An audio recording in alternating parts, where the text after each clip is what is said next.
What is up, everybody? What's going on? Welcome to our Ben Simmons Sixers season in review. Today, we are breaking down the top Ben Simmons moments. We're going to grade Ben Simmons between regular season and playoffs, as difficult as that is. And we're also going to discuss areas to improve for Ben Simmons if he is not a Philadelphia 76er at the start of next season. And to join, I got an amazing cast of characters joining me today. Let's start off with the man, the myth, the legend. He is Austin Krell. Follow him, the newly verified Austin Krell. Follow him on Twitter at NBA Krell. Check out his podcast, The Feed to Embiid. What is up, Austin? What's going on, Dad? As always, it's my pleasure. Awesome. Let's move on to Tiago. You know him on our NBA Draft podcast. We are just a few weeks away from the NBA Draft. If you missed it already, be sure to check out all of our scouting reports and highlight reels. Follow Tiago on Twitter at TScabby. What's up, Tiago? Much like Ben Simmons' game, Austin is very quiet and mute to set the tone for the podcast. I'm doing well. Thanks. Then we got the real Mike Small on Twitter. Make sure you check out his podcast, the Killing Me Smalls podcast. You don't want to miss it. Follow Mike on Twitter at real Mike Small. What's going on, Mike? You know, this podcast went downhill. I have to say it, when Austin didn't go for the dunk and we just got 1 out of 2 free throws. But glad to be here, guys. Awesome. And then we got my man, Joey. Follow him on Twitter at JoeyD_6. What's good, Joey? Picked a great time to come back from hiatus to talk about everyone's favorite Sixer right now. But I can't wait. I'm happy to be back with y'all. Can I just say one thing? I just want to say one thing before we start. Ben Simmons is making out with some beautiful woman at Wimbledon. We're sitting around here, us knuckleheads, talking about him. Who's winning? We're not winning on this deal. He can't hit a 3 on the court, but he can hit a 10 off the court. So, Let's be real. None of us are winning on this podcast tonight. Also joining us is our co-host of the Sixers postgame shows. Follow him on Twitter at J_Persichetti. He also follows the beat with the G League Delaware Blue Coats. What's up, Justin? What is up, everybody? Long time no see. Hope everyone's doing well. Yeah, I think we have had a good couple of weeks to kind of digest, and we're going to be doing some Sixers reviews. Before we start, though, be sure to comment, subscribe, all that fun stuff. We're going to start off with favorite moments from Ben Simmons. We're going to also watch some highlight reels of Ben, because why the heck not? It is the off season. We've got a comment EEC saying pack panel could be a murder scene. You should not drop the haha JK. It very well could happen. But let's lead off with my man Mike. Give us your favorite Ben Simmons moment from the 2020-21 season. Well, I will neither confirm nor deny that I asked to go first, because there was only one favorite moment. But no, in general, obviously the best moment of the year was when Embiid was out against the Utah Jazz, and the 2 defensive player of the year candidates went up against each other, and Ben put up 42.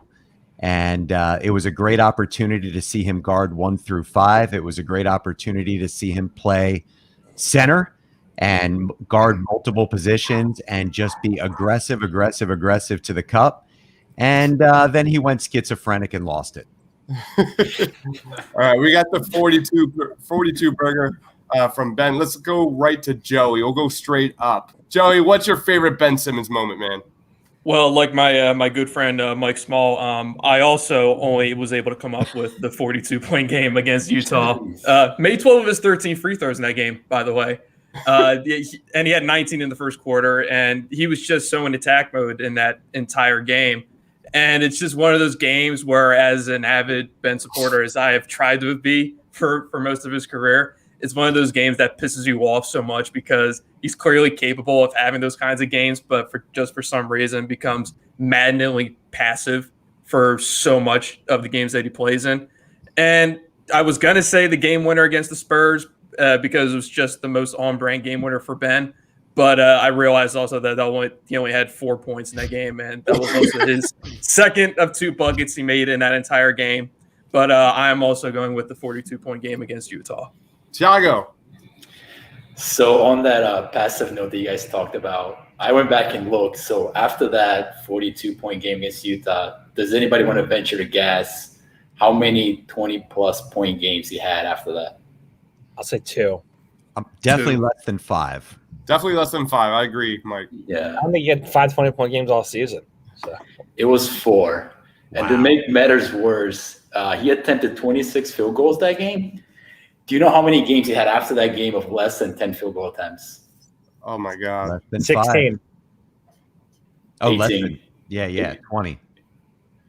Yeah, it was 18. So that tells you like that one night is just a complete outlier of the kind of game, the kind of season that he had, I thought, because it was like watching that game, you're like, who is this player? Like this player barely even shows up on this team. So it was kind of wild to see.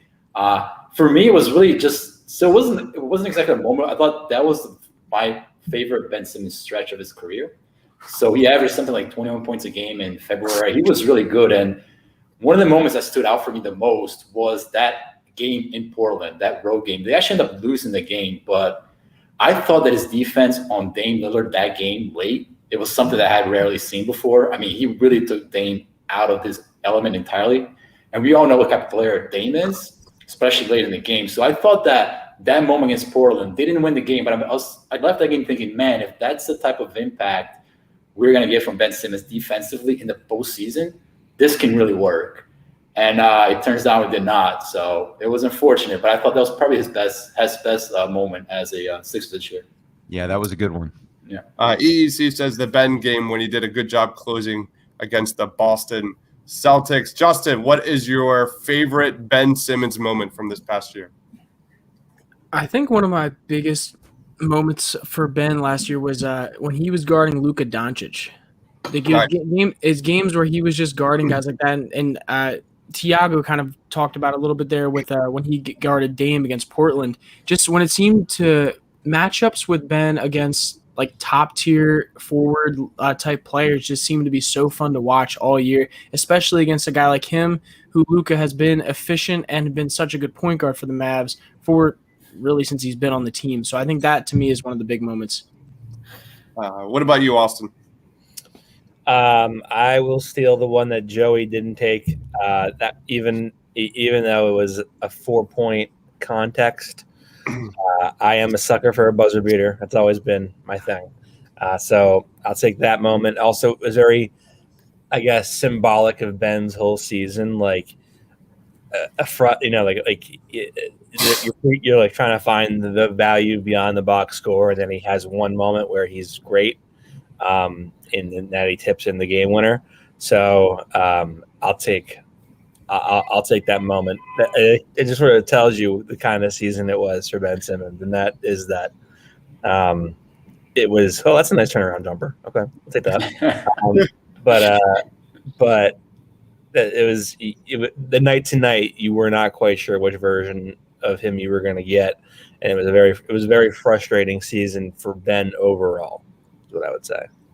All right, I'm going to go. Go ahead, I'm sorry, Dibes. It's interesting that, Tiago, you brought those stats up, that Jazz game and from February on what changed. It was in February that a lot of his family issues were exposed on Twitter. And there's such a big mental component of everything with this guy. And it's been my theory all year long that that's what happened to him. And it's not the only thing, obviously, but it was big. And I would also not rule out the fact that the All-Star game was around the corner, and I think he wanted to make a push for that All-Star game. I mean, if you guys recall, the beginning of the year wasn't really good, but that February stretch, he went from being like a non-factor to a bona fide All-Star. So I think that plays into perhaps why he takes on a more aggressive approach in certain moments of the season. They should just move the All-Star game to like August. Right. I'm going to go with Game 5 against the Washington Wizards here in the playoffs. Like, there's so many moments in the regular season that were there were some great moments. There were. But for me, like we'll get into when we start talking about grades, it was put up or shut up in the playoffs for me when it comes to Ben Simmons. And in Game 5, it was a pedestrian, at least on the surface, 19 points, 11 assists, 10 boards, 2 blocks, and a steal in Game 5 versus the Wizards. But, man, he held Bradley Beal to 4 points on 23 possessions. I remember that bullet pass that Ben had to Matisse Thybulle in that first quarter for the dunk. He had an alley-oop from Tyrese Maxey in that first half as well. But the dude, ironically, was his best self in that second half. Ben had 10, 8, and 7, plus 19, a defensive rating of 97.6, a net of 42.9. So he just impacted the game on every single level. And sure enough, like his plus minus between games versus the Wizards through up until games, 4 against the Atlanta Hawks, his plus minus was outstanding. His net was outstanding. And then it just, ironically just completely flipped the switch in terms of making an impact there in that second half. But game 5, Ben Simmons in the second half, if we had that Ben Simmons in the second half, that could have been a completely different discussion going down right now. But speaking of that, let's actually go into grades. Let's get to I guess this is the second big part of our podcast before we get to areas to improve. That could be a long discussion. But let's lead off. How much time do you have? Exactly. Austin. No, the answer is yes. Austin, how would you grade Ben Simmons this season? Does it include playoffs, or is it just like regular season? Everything. Yep. Oh, well, it's easier. C minus. Let's go on to Justin. What's your grade for That Ben? was very quiet. Wow, that was. Yeah, I was hoping you would expand upon that, but you're set on C minus. Yeah, I was ready for you to just go in. I mean, Well, I mean, to be objective, he couldn't have given me any better. There was the reason that we're still talking about how the team scarred the city was in large part because of Ben Simmons in the playoffs. So I mean, yep. This whole thing right now is just years of him being enabled and to ignore the problem at hand, and ironically, the problem might be his hands. But good one. I think this is something that was avoidable, and he didn't address it, and it culminated in one of the biggest failures, I think, in modern Sixers history. No question. What about you, Justin? How would you grade Ben? I think I've got to go with like a C to a C plus, and a lot of it does have to do with what Austin said. I do think some of the reason why it was such a just not great season for him has a lot to do with the offense they ran with him in some ways. I think in a lot of ways they didn't let Ben be aggressive for most of the year, and they didn't ask him to be. And then all of a sudden, when it came to time when he needed to be, it just didn't happen. It wasn't either whether he didn't have the confidence to do it, whether he didn't know when to pick his spots to do it. I don't know. But we saw it on a consistent basis all year that Ben was not asked to score at the level where maybe fans wanted them to. And whether that be because his only job was to get the three-point shooters their three-point shots and get the open rim runs when they were there, I think in a lot of ways this season can be chalked up to the offense not being diverse enough for him to get to where for him to be able to grow offensively in the offense, if that makes sense. I know I use the word offense a lot right there, but anyone else understand what I'm trying to say there? Now I lost you. That was offensive. Basically, I feel like Ben Simmons, I don't think they used Ben Simmons to the potential that they can, because I think they focus a lot on getting the three-point shooters open and letting Joel have the ball in the paint. I feel like Ben a lot of times this year was lost in the offense of Joel Embiid. Yeah, so you're blaming Doc and play design. I mean, partially, I think it is Ben too, because I think that a guy who's supposed to be a star level player is going to get his. But I do think a lot of it has to do with the unselfishness of him when it comes to him wanting to pass and get the best shot, and the kind of like what you alluded to there, where it was the offense and Doc not really having him in it as much. I don't think there's any way of excusing the fact that the guy can't finish without what he for 4 or 5 years in, and the guy still is finishing righty more than he finishes lefty, and he's a left-hand dominant player. Like left-handed dominant player. Right. Yeah, Left-handed dominant. Like the simple fact of the matter is that, like, yes, the offense was reconstructed to maximize Joel Embiid and to get Tobias back on track. And yes, Ben deferred often because that's how you ultimately have 2 candidates or 3 candidates for all-star teams. Is you have someone has to take a few fewer shots in order for everybody else to eat. But at the same time, like the same problems that have always been there were there for Ben Simmons, and I think the family thing was real, as Mike has said many times. But I mean, at the end of the day, like realistically, you're not asking him to come out and score 30 points a game. You're asking him to get 16 to 17 points, 8 rebounds, 7 assists, whatever, and be what he is defensively. And there were times when he didn't even capitalize on the easy ones. I mean, the whole thing we're coming back to here is the staple of the entire season was him passing up a dunk, right? And that kind of that's iconic for the season that it was, not taking advantage of the easy looks. What about you, Tiago? How would you grade Ben Simmons? Yeah, I mean, if you're gonna go on basic consistency and scoring consistency, when I talk about consistency, I go straight F to a D-, because a lot of what people are talking about is a matter of, working on your game, establishing consistency at the gym, film studies, something that I don't know if he does a lot of, because we watch these games in slow-mo, and you can clearly see things that he should be working on that he clearly is not. So from a scoring perspective and a consistency perspective, to me, he gets a straight F. But I will touch on what Justin said, because I do think he is correct, and I think there's some validity to what he's talking about. And there's a comment that right there that we talked about many times in our podcast after the game. I felt, as an outsider watching the offense, I thought that Doc really tried to box him into a role, kind of like a Draymond Green light role for the Sixers, which I didn't think fit Ben Simmons's playing style particularly well. We talk about, for instance, Brett Brown's offense. And again, we're not trying to compare Brett Brown to Doc Rivers, different coaches, different levels. But one of the things that I enjoyed a lot about Brett Brown's offense surrounding Ben Simmons is the idea of motion. So when you look at a lot of his rookie highlights to his sophomore year highlights, I mean, there was a passing flair and a passing vision around Ben Simmons that you no longer saw in the Doc Rivers. Guys cutting, guys moving around, and really playing off Ben's strengths.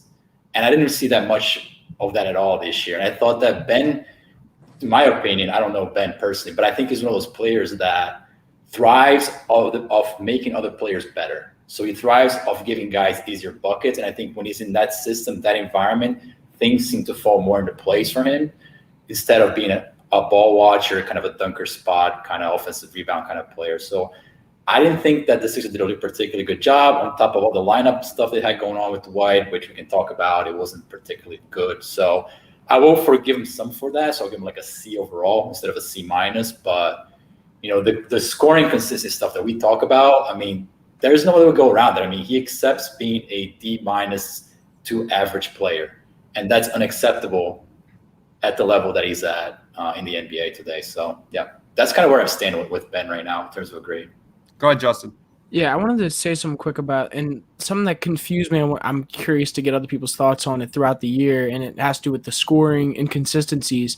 It seemed like at times throughout the year, Ben Simmons got post-up opportunities a lot more than he did in other games. Like, that was very inconsistent in itself, where there'd be some times during the season where they were running post-up plays for him, and then other times where he didn't get a single one in the game. So, like, did anybody else notice that at all throughout the season? I think a lot of that was on him. They sent him to the dunker spot, and he's either going to post up or stand around. And there were times that the offense dictated, look, dude, you got somebody smaller on you. You got to want the ball. And sometimes he did, and sometimes he didn't. And I think that's a microcosm of what his season was. Yeah, but to me, a lot of times what I saw specifically was that he was there for the post up and just wouldn't get the ball. Like, I saw a lot of Yeah, I saw him Yeah, freeze yeah, up too. Mitch. He I went froze so. up. That's perfect. Can you hear me? Go ahead. Yeah. Yes. Okay. It seemed to me that a lot of times he would be posting somebody up, a smaller guy, and they would not get the ball to him at times. I feel like I saw that a good amount this season. So I think there's two things at play. First of all, I think the Sixers have really poor passers on the roster and guys who don't see the ball really well. I mean, Tobias being a perfect example, just not a good passer. But I also think like the Ben Simmons post up is a bad offensive play. Like he averages less than 1 point per possession, and he scores on less than 50% of his post ups, and he doesn't get fouled. He doesn't get fouled. He gets fouled like Tobias Harris rate. So it's not a good offense, and he needs to figure out a way to turn that into good offense because, like I said, the physical matchup is there presenting itself, but he just doesn't take advantage. That's right. That's exactly right. The issue at hand is like theoretically Ben should be able to take advantage of any matchup in the post, and sometimes he can. Sometimes he has touch, but he just doesn't have any kind of post moves to go to. And I think that's like just so killer. But I also think like how many games did Tobias or Joel get off to a hot start? And Doc constantly says like feed the pig, which is basically just a way of saying if someone's hot, keep going back to that same play over and over again. And there weren't that many games where Ben came out and gave you 10 points in a row. All right. I've been giving this a lot of thought, and especially today, knowing that we were going to do this today. Ben Simmons is Lamar Jackson, if you think about it, right? I mean, Lamar Jackson came into the NFL and was really, really good at everything but passing. And, kind of like Simmons is really good, but, theoretically at everything but shooting. Lamar worked on it. Lamar won an MVP, and now he's competent. Ben hasn't exerted himself or made any changes. It's funny, as you're showing the highlight package, I'm sitting there thinking, you know what, maybe I do want him back. But no, I don't want to get sucked in. Because you can't just say he sucks in the playoffs because, as you said, Game 5 against the Wizards, he was fantastic. He was the one that stepped up after Doc Rivers said, let's try Danny Green all game on Trae Young. And he said, no, I got him here. And you know what? He did a really good job the next couple of games. It's not like he's a total choke in the playoffs, but something got to his head, and he just, for whatever reason, game 5, 6, and 7, just pulled a magic act and absolutely disappeared. So if I were grading him, I guess I'd, when a guy's runner-up for Defensive Player of the Year, and in my mind probably should have won it, you got to give him at least a BB plus for the regular season. And, you can't give him an F for the playoffs because of those things that we just talked about. But, there's definitely, if we're talking report cards, it's, we're going to give you a C, but see the principal and bring your parents because there's something off. And we got to figure that out for the playoffs. So. All right. Mostly C's here. What about you, Joey? Yeah, and as far as an overall grade, I do think it is important to differentiate between regular season Ben and playoff Ben. And I try to be rational with it as much as I want to go in about how much he sucks. But, in the regular season, I mean, he was still the same player as he has always been to this point. There weren't really areas where he showed any sort of drastic improvement, and he averaged career lows in points, assists, and rebounds. But Ben being the same player as he's always been is still admittedly a very good all-star caliber player. He's still a one-man fast break. He's still the team's best ball handler. He's still their second best rebounder and one of their best playmakers. And he broke out as really one of the premier defensive stoppers in the league. You don't just finish run-up as defensive player of the year as a perimeter player for nothing. And I think he's the best all-around defender in the league. And then when it came to the playoffs, like we said in the first round, he had these flashes when he can take over a game. He had 22, 9, and 8 in game 2. He had the triple-double in the closeout game 5. But in the second round, that's when everything that he failed to improve on, everything that he failed to sort of develop over the course of the last couple of years, that's when it all came back to bite him. And it was ugly. It was. I mean, the back half of that Hawks series was ugly. I mean, he attempted 14 shots in 3 games. when you're trying to be the second best player on a team, you can't do that.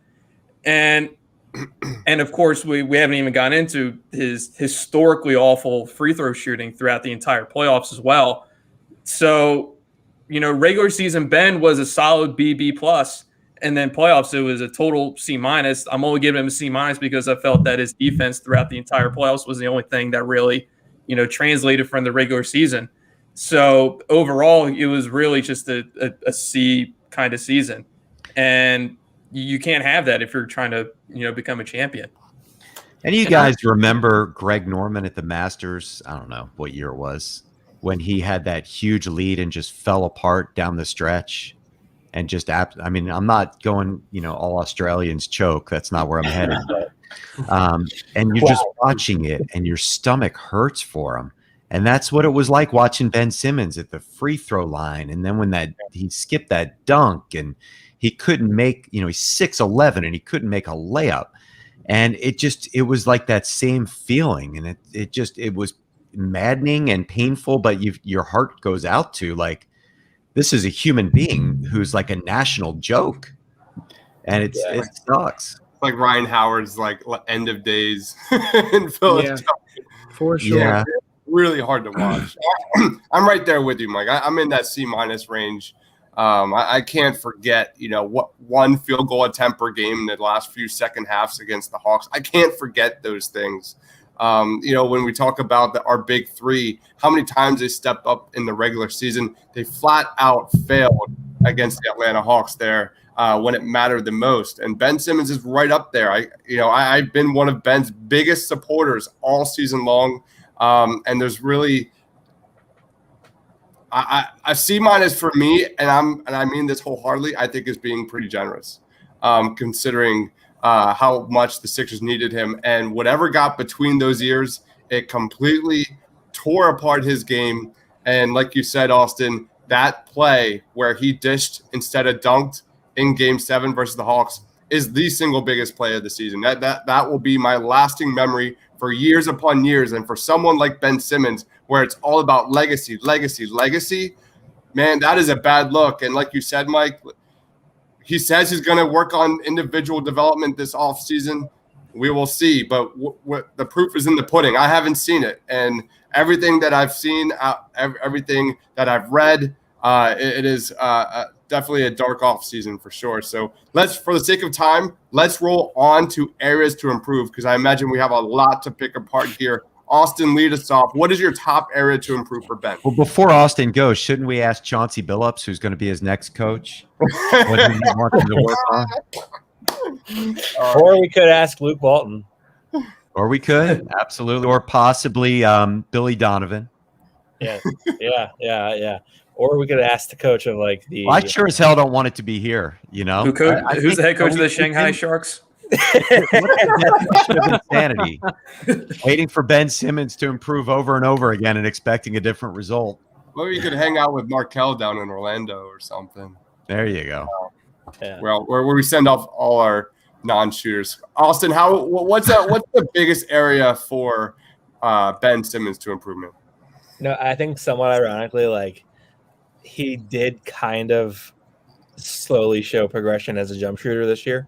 Like, I thought he did do that a little bit, which is hilarious considering like it came in very small spurts. But those hook shots worked for a couple of weeks. But no, I mean, like, straight up shooting jumpers. Like, I thought he towards the end of the season was a little bit more willing to shoot jumpers, like one a game. Wow. His mid-range post game got a little bit better at some points. Yeah. There were stretches when the baby hook was really working for him, and he would get into a rhythm with it, and it would go in multiple times, like in a row. But that's such a tough shot. It's such a tough shot to master, man. Yeah, because he doesn't have a touch. Like, it's tough. That's it. Like, it speaks to Thiago and his inconsistency. Like, you've seen it just look good like one night, and then the other night it's just not there. Yeah. So going back to my point about the biggest improvement. Like, just finishing, like, Jesus, the guy. That sounded funny. Finishing like Jesus is not what I meant. Jesus didn't play basketball that I know of, but just finishing around the rim it shouldn't be this preposterously hard for the guy. Finishing with either hand, off foot, wrong foot, left hand high off the glass, right hand high off the glass. He should be able to finish with more than one hand, and then also not need a guide hand to finish with his left. Like I feel like the guy is 6'10". He's supposed to be a monumental athlete in a lot of ways. He is. He doesn't have the vertical athleticism that I think people hoped he would have, but just like finish around the rim. It shouldn't be this hard to finish that around the rim with either hand. And it isn't even like he's like a dead eye with his right hand either. He still is not a very good finisher for a guy his size with either hand. And that is something that needs to be worked on if he's not going to become a jump shooter. What about you, Justin? Yeah, it's funny because that was actually going to be mine as well. It's like for a guy who can't do much, like who isn't efficient or doesn't do much else, that if that's all you're going to be, you need to be one of the most efficient guys in the league at that spot. And he just isn't. And it's honestly at times laughable because the stuff when he does go up, you'll see him have an open look from the left on multiple occasions and bring it around and make himself have a really tough right-handed reverse layup. It just doesn't make much sense. And obviously a lot of it has to do with habit, in my opinion, obviously at that point, but it drives me nuts watching him miss shots around the rim at times. And the other biggest thing is just free throws. I think when it comes to that, it's pretty obvious. But if you're going to be a consistent guy around the rim who is a consistent scorer around the rim, you can't be scared to get fouled. And I think some of that has to do with why he goes with all these super finesse moves around the rim. I think he's trying to stay away from contact at times because he knows if he gets put to the line, he's only going to be able to hit 60% of them half the time. So I think the biggest thing is getting more confident at the free throw line so that you can be more confident with getting hit while you're at the rim. I think there's like a value to be had in him just thinking like, I can live if I miss the free throws. Like the value there isn't like there's two values of getting to the free throw line. Obviously, free shots, free points, and then also like you're getting a guy in foul trouble. That should be like he should take pride in trying to get people in foul trouble, and he doesn't do that. Well, I think if you don't mind me jumping in, I think that's absolutely, the key to unlock him being a useful offensive player. If he hits free throws, then he has confidence to be aggressive. And if he has confidence to be aggressive, he can finish because he can dunk. And then it all kind of makes sense. But when he's scared to death to go to the free throw line, which makes him less aggressive and completely useless on offense and just playing 4-on-5 offensively because he's hiding because he doesn't want any part of it, then that's what screws everything up. And you just don't know what you're getting night to night. And I can't imagine how frustrating it had to be for Doc Rivers and his teammates just based on that. I can't even imagine what those film sessions looked like when one day he looks like all world, the next day he looks like scared to play high school ball. And, and what we're doing is we're doing, as I listen to you guys making very salient points, we are doing to him what the Sixers have done to him. Is we're enabling him. We're not expecting him to be a good player. We're just saying, okay, you did this really, really well, Benny, but if we could just get you to do this, that might be serviceable for the rest. But instead of expecting him to be like, dude, you're a basketball player, go freaking shoot, go dunk the ball, get fouled, make a free throw, and go guard people. And I just think that, this is what we've come to. And honestly, after 4 or 5 years of it, I'm ready for him to go somewhere else.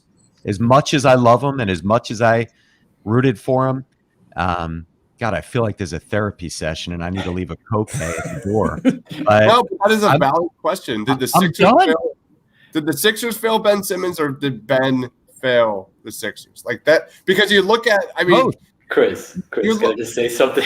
Yeah. In the game of basketball, shooting and dribbling should be like a requirement. I totally agree. Shooting, dribbling is like a requirement to play basketball.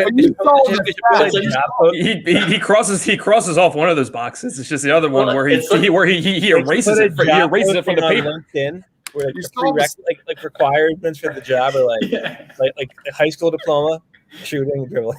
Well, it's like being It's a like- first baseman and a third baseman on the Phillies and not being able to catch. I mean, it just happens. It's like I go tell my boss I don't know how to work Excel. He's gonna feel like, are you kidding me? Like that's basic requirement, dude. Like, so stuff like that I just don't understand, man. It's like so that I do think the Sixers, to answer your question, at certain points have failed him around the roster, but that does not excuse him from improving his offensive game. That's entirely on him, in my opinion. I think that they've protected him for years, and I think that they know that he's very fragile mentally, and I think that they, do everything they can to see the good in him. And I don't know if he's a particularly hard worker or not. We've heard rumors that he isn't. It's not for me to judge, but I think that they've done what they think is right, and at some point, you can't keep doing the same things over and over again and expecting a different result. No, And, I do want to say one. Let me just finish, Justin. So I just want to make it clear. It is 100% on Ben. It needs to be on Ben. It is Ben. But EEC makes a really good comment when, Doc is saying that he doesn't care if Ben shoots. We've seen this since Brett Brown. We have seen this, kind of show where the offensive game of Ben Simmons is such an afterthought. So of course that reinforces that conditions Ben Simmons' line of thinking that, it is the second half and I can just check out and just guard this guy and I'm doing my job. So I'm just trying to play devil's advocate here that, there is a huge chunk of this. You saw the stat that I put up here where Doc tried to teach Ben the pick and roll game for the first time this year, 16.5% frequency, 6.5 in the playoffs. The guy was barely involved in the offense. But that's part of being a professional, man. Like, if Doc's enabling your profession, you're like, yo, no, give me the ball. Like, I mean, that's it. That's what it is, man. You got to own your craft and you got to master your craft. And guys like Ben Simmons should have enough say within the offense to be like, the ball goes through me. See, and that's kind of what I was going to say. I'll tell you what, too, real quick. I'll tell you what.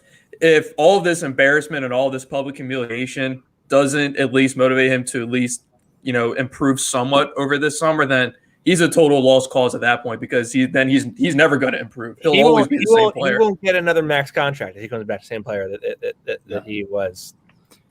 Honestly, we might look back and think that this was the greatest thing to ever happen to him. Maybe he needed this public humiliation to, get into his thick head that, I do need to improve. I do need to up my game a little bit now.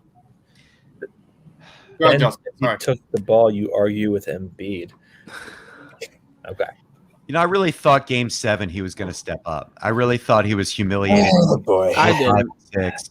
And I thought 7 was going to turn his career around. And I was thinking going into the game, this is going to be defining of his career, and it sure as hell has nationally. So one thing I wanted to say is earlier we were talking about how Ben needs to be more consistent around the rim, and then there is a guy who is extremely consistent around the rim, actually one of the highest percentiles in the league, who is out of point guard position, who might play for the Sacramento Kings. So I just wanted to point that out there real quick that De'Aaron Fox is very, very consistent. Around you're almost close to 70% around the rim. I've heard Sacramento is just like Australia, so I'm sure Ben would find that. I mean, I think it's a fascinating conversation because sometimes you need to hit rock bottom in order to really admit you have a problem. It sounds like it's an addiction line, but I mean it's true. Are we in AA right now? I mean, yes. But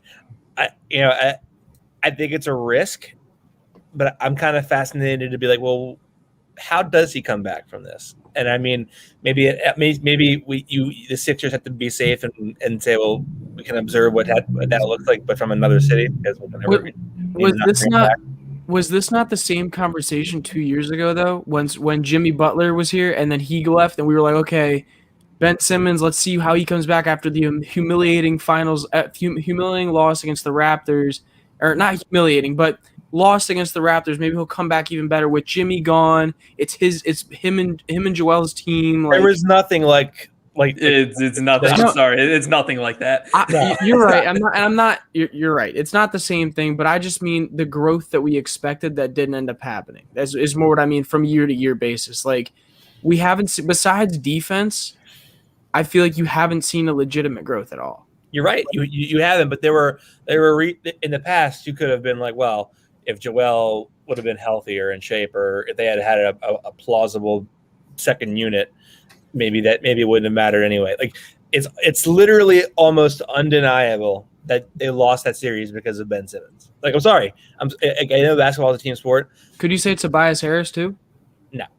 No, come on. Tobias Not at was all? awful in Game 6 and 7. Tobias was terrible. Well, Okay, I think but I will say that if didn't Ben even mention Simmons- Game 5 when Toby only had 4 points, Yeah, and Joel and Seth were the only two players to score a field goal in the entire second half. Yeah. Like, I mean, you guys know that I'm like the biggest Ben guy that ever was because I recognize his true value. But I mean, come on, I can't sit here and be honest with people and say like Ben wasn't the biggest reason they lost that series. Like, it literally falls squarely on him. There's no question. I don't disagree with you that it isn't on him as well, but I don't think you can say it squarely falls on him. I think there is a lot of things that also go into it. Like, I mean, you just look at the last game of the season. Ben Simmons had how many assists throughout the whole game and how many missed. And once again, I understand he did not score the ball. I completely get that. But I do think you have to point out that other guys on the team did not play well in that series either. Like, it wasn't just him. Tobias sucked. I mean, Tobias was awful, and Tobias is Yeah. the second scoring option on this team. We saw that all season. Tobias was definitely short arming it and missing bunnies and was terrible. But he was fighting. Ben wasn't fighting. Ben quit. And I agree with Austin that if Ben was half of what he was in the regular season, they'd be playing tonight. yeah, and in a team sport, it's never on solely one person, and there are plenty of other factors why they embarrassingly lost that series. But I think it's very easy to see why Ben is the one glaring failure that ended up, costing them the series. It's pretty easy to put the blame on him. He's such an easy target. I think it's easy to, but I don't think it's correct to put it all. Maybe say that it's all on his shoulders. I don't think that's true. I agree with that too. There's a difference between saying it's all on him and he's the biggest reason. And I think he's definitely the biggest reason why they lost the series. Although, if I were grading Tobias in the Atlanta series, he'd get a D for me. Despite a couple of good early games, he'd get a D for me. But that doesn't still excuse what Ben's disappearing act, which absolutely cost them the series. They could have gotten around a bad Tobias game if Ben was worth a damn. Go ahead, Tiago. I just want to touch on Ben's playmaking because, the guy's a good playmaker. I'm not going to take that away from him. It's clear he is, but there's the idea that, Ben is a elite contributor when he has, 15 assists and, you put a small lineup around them and the Sixers are unbeatable. I kind of disagree with that notion. First of all, you can't put a small lineup around Ben because he's simply not a good rim protector at the 5. He's actually pretty bad. Yep. You cannot have those lineups out there on the court. Yep. And the thing with Ben's playmaking, what I've seen in my watching, because I watch him very, very closely, is that he can make the defined reads, right? So I'm coming down the lane, 2 guys come at me, and I make a simple pass to the perimeter. Yes, that pass has value because you attract the defense, and there's an open guy in the corner. But about a quarter of the league can make that play. Like, it's not like anything that's out of the ordinary. So if you're not giving the rim protection at the 5 as a small 5, you can probably fight 10 to 15 guards that can have the same type of impact on the open court that Ben Simmons has. So it's not like, Ben in the open court is the answer to all the Sixers problems, because I really don't see that to be the case. And in the half court is where you really see that to be a problem, because he's just not, you watch a guy like Chris Paul running point guard, he's able to change angles, slow down, create all types of passing windows that Ben simply does not do. He's a linear player. It's the first read or I'll stop the dribble and look somewhere else. So part of my development with Ben is beyond the shooting the free throws. Dude, get in the film room, slow down, read the offense, try to understand how to run a pick and roll with different types of change dribbles and pace. And don't just attack the rim at one speed every single time, because it doesn't fit what Doc wants to get done with his offense. And it limits the ability to make a bigger impact, I think, as a playmaker, other than just the basic assist that he has, which is open court stuff and whatnot. So I think that's a really big, valuable piece for him to try to improve upon. And a lot of that's studying film, man. It's getting a film room and understanding, studying other players. And I don't know if he does that. All right. Did we all do our areas to improve? I think, Joe, did you? My only thing was, everyone hit on it. It's the free throw shooting and the finishing ability, and it just comes down to finding any way for him to make a meaningful impact as a scorer in the half court that doesn't involve him just straight chilling in the dunker spot. And developing a jump shot and improving as a free throw shooter obviously plays a major part in that.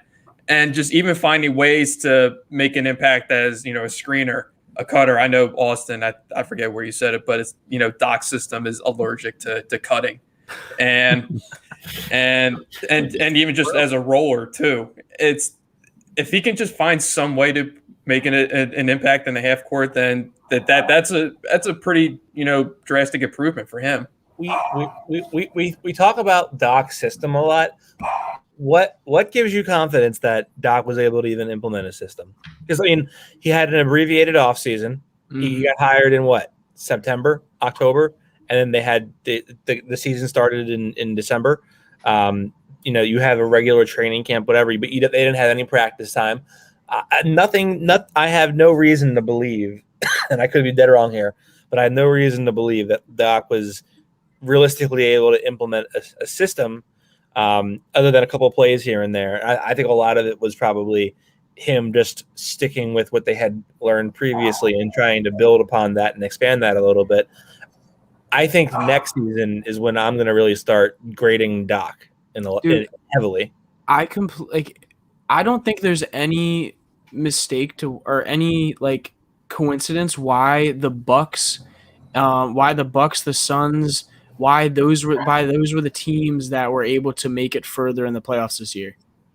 Both teams were teams that mostly had guys with them from last year's team or years prior to that. Yeah, they had time to develop chemistry and develop a system around their guys. Although the Suns obviously didn't have their all-star level point guard and Chris Paul, Chris Paul's Chris Paul. You know what I mean?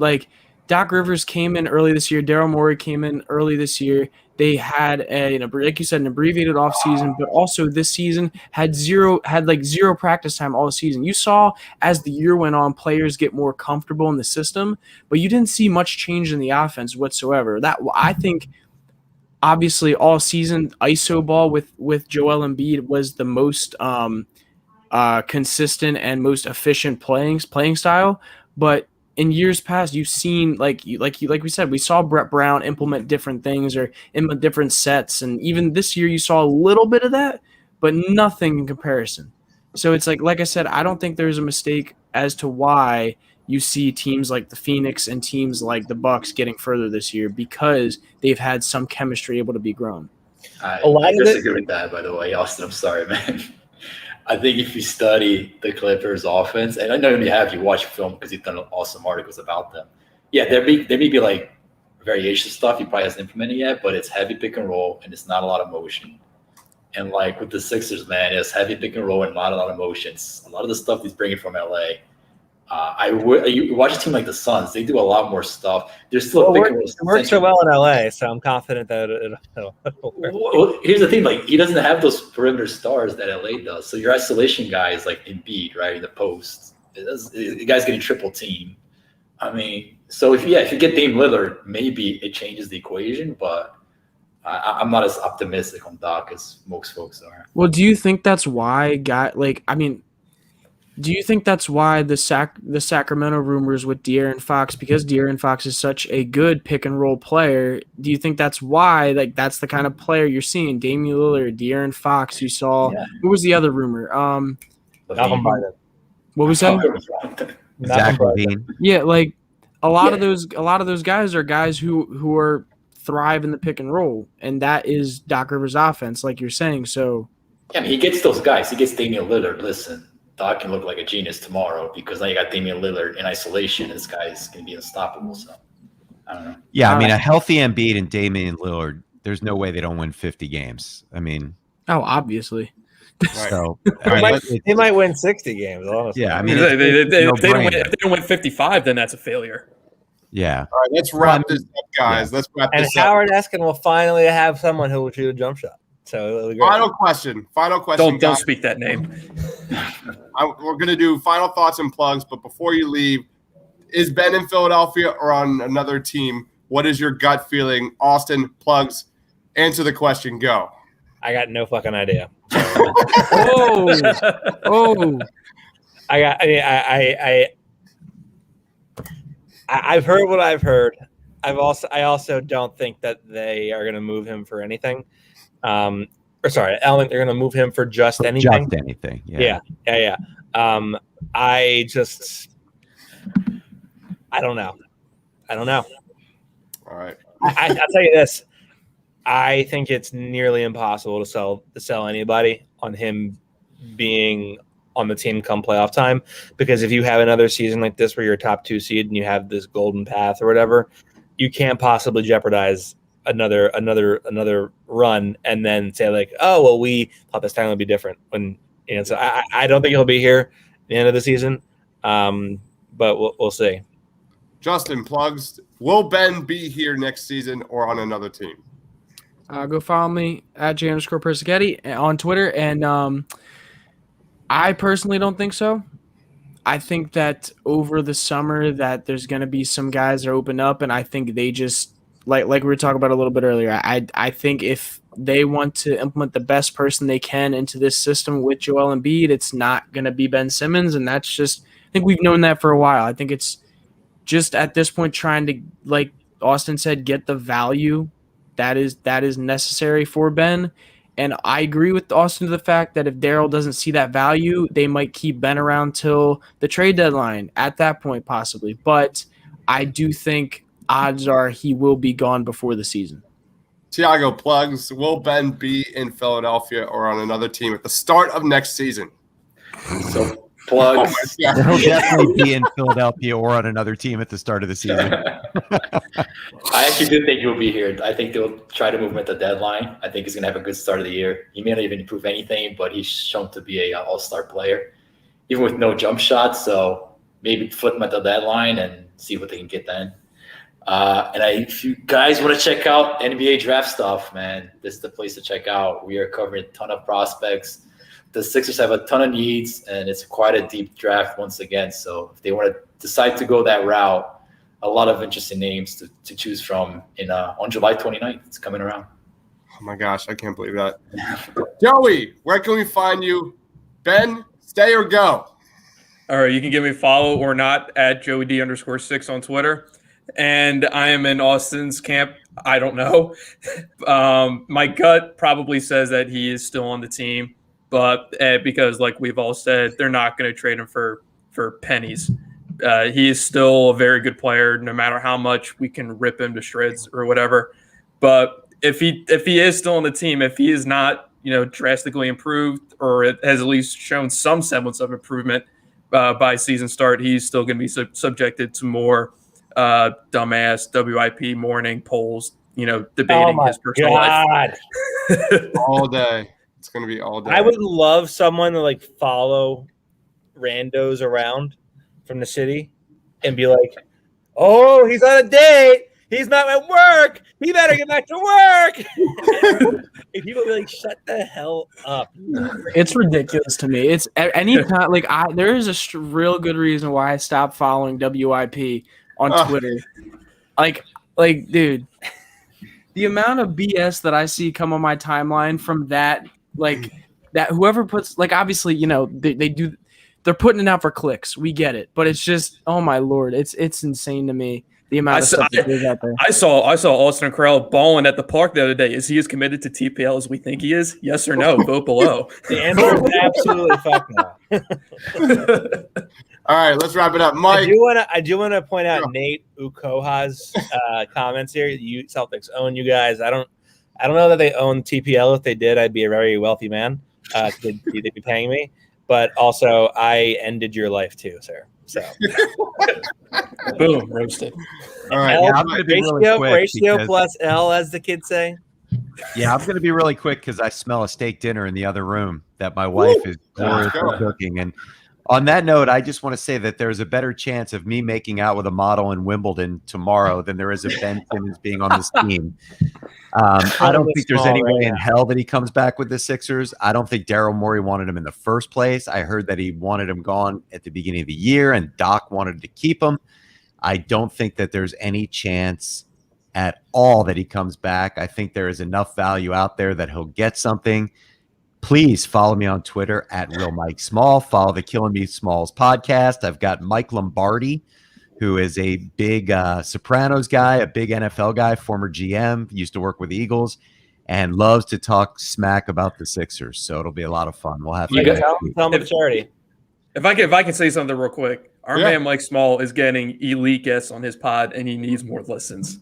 If I can just throw that out there, I appreciate that. I'm always there. It's a great show. Thank you. Well, you guys all do great work, so I'm honored to work with all of you. Mike, you got to charity. Real quick, my daughter has a brain tumor and is doing really, really well. She collects money for a charity that she started, 501c3, called Small Miracles. Every dollar that she makes, she's collected over $45,000 in the last 2 years. All the money goes to getting iPads and baskets of goodies for kids that are newly diagnosed to make their life easier. We've got a casino night in Spring Lake, New Jersey on September 3rd. $100 gets you a meal, beer, wine, and a bunch of poker chips. And there's going to be prizes, and it all goes to charity. If you're interested, please hit me up again at Real Mike Small. Thank you, Austin.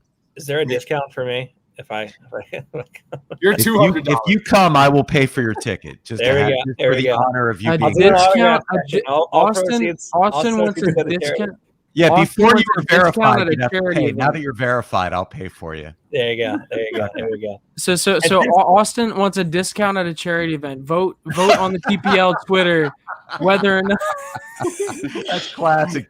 So just so we know, Austin Crow wants a discount. Is he as committed to the children as we think he is?